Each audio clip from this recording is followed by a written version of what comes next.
88.9 WERS. Hi, this is Nina with 88.9 WERS, and I'm here at Boston Calling with Flume. Hello. So, you came all the way from Australia, kind of. That's where you're from, versus most of the acts on this bill are from the United States. And you just finished your set here, so how did that go? It was fun. It was good. It was a shorter set than I'm used to because I've been on tour for the last 3 weeks through the US. We went through the West Coast, and now we're kind of starting to do the East Coast now. And it was really cool. It was fun to play a little party set. I'm used to playing like really serious sets when it's like a headline show, like hour and a half, like serious, intense, like a lot trickier. Whereas that one's like just super fun party at the festivals. And so you said you're at the West Coast and you just came over, but you were mentioning earlier that you're literally just in Colorado earlier, and now you're here. So I'm imagining a little bit of jet lag, but... Yeah, I haven't slept. I was in Colorado. We left at like 1 o'clock in the morning, I think. Caught the plane. And then we've been in transit ever since. So, but I'm feeling alright actually. Surprisingly good. And then I know you just got over to the side, but do you feel like the West Coast versus East Coast differs in the kind of scene and crowd that you have? I feel like America is like there's so many different places, and they're all so different. Like I don't think you can compare it to East and West Coast. Like it's just like so diverse all along each coast. Is just, everything's different, you know. And then compared to Australia, because so electronic music, first of all, when people hear that, they don't always know what type of electronic music, because there's like house music and there's down-tempo stuff, and like it has a whole range of things. So I feel like comparing the scenes of like from Australia to America, is that pretty different too? Or? Yeah, I mean, what's funny is there's actually starting to... I've actually only really just noticed over doing this US tour and getting interviewed a lot, and people ask me a lot about the kind of Australian scene and blah, blah, blah. And I've kind of just realized that there is actually something really cool happening at the moment. Like there's a lot of good music coming out at the moment. Is there anyone specifically? Yeah, there's a lot of names right now. I feel like it's just the beginning, and like this time next year, like all these names will have kind of like been touring around the world. There's a dude called Wave Racer from Sydney, Taku from Perth, a dude called Hayden James from Sydney, Charles Murdoch. Like there's a bunch of really, really exciting stuff coming through at the moment. And how would you describe your music?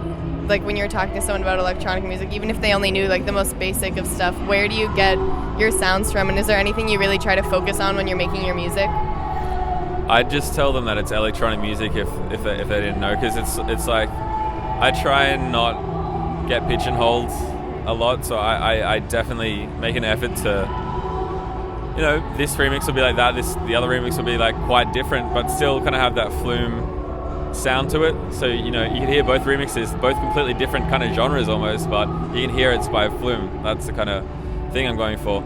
I don't know, what would you call it? I don't know, it's really difficult because it's like still something that's like energetic and gonna get people moving, but it's not as like down tempo as some other stuff. I don't know if you know like Fortet or Burial or artists like that and stuff, but I feel like those are pretty popular over here, but in like niche areas. So it's just interesting to ask and hear about. And then I know, so a lot of electronic musicians also try and do a lot of remixes, whether they're approached by a band or if they go out and ask, but is there anyone whose work you would want to do remixes of? I think it's less about someone's work I want to do remixes of, and it's more about, for me, is waiting for that song. Like when I hear it, I'm like, yes, I want to remix that. Yeah. I'm very, very, very specific about the remixes I take on. Like generally, the remixes I do are always ones that I ask, because I'm very, very particular, you know, about it, and I never want to remix anything that I don't think I can make any better, or that, you know, I think's already good, or it's just like I like to find something that's really good but has potential to go somewhere else, but also I really like, but I don't like enough that I love it, and I don't think I can make it any better. So it's this real little kind of spot, this sweet spot that I look for in tracks. And then, so WRS is a non-commercial station, and we try to play a lot of local and national acts as well. So is there anything, either growing up or as a musician, that you would say radio has helped influence or kind of had a way in your life? Well, we've got this radio station in Australia. It's called Triple J, and it's basically run by the government, so it's not for profit. The government funds it, and that what Triple J are there for is to play like Australian music, like not just Australian music, but just like good music really, and also promote Australian artists to the world. And apart from the whole like, you know, social media and stuff, like kicking off the Flume thing, the blog world, once Triple J got a hold of it, like that basically like started everything in Australia. Like it just got huge thanks to Triple J, and then that allowed me to come overseas and do all this.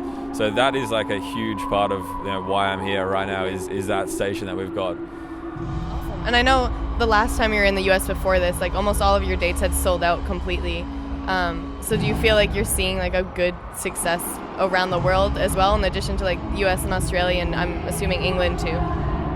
Yeah, I mean it's crazy for me because, you know, this time last year I was like pretty much one of my like, you know, earlier gigs, like it would be in a small club in Sydney or something. Now I'm like, you know, I'm doing the say Disclosure Support in the UK, and we're doing some shows off that, and I'm doing like I think like 2,000 cap rooms, and here I'm doing like 1,000, 1.5, and it's and they're selling out, and it's nuts for me.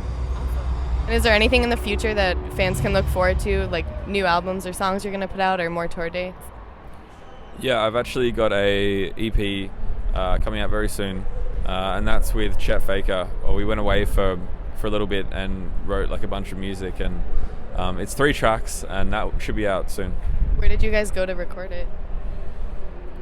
Went to a place called Sandy Point. It was like 3 hours north of Melbourne, and it's just this like beach house, and we brought a whole bunch of gear and equipment, and we wrote a song a day, and yeah, it was really cool. It was really cool. We're kind of just hanging out, waiting till our schedules kind of work, and then we can just go off and do it again. And when we're not both touring, we've both got a bit of free time. Yeah. And then did you feel like, since it was by the beach, did that have any like, influence on the sound? I've lived by the beach my entire life, you know. Forget that Australia is like kind of, you know, surrounded by water. Well, cool. Thanks for stopping by. Once again, my name's Nina with 88.9 WERS, and we're here with Flume at Boston Calling. Thanks so much. Thank you.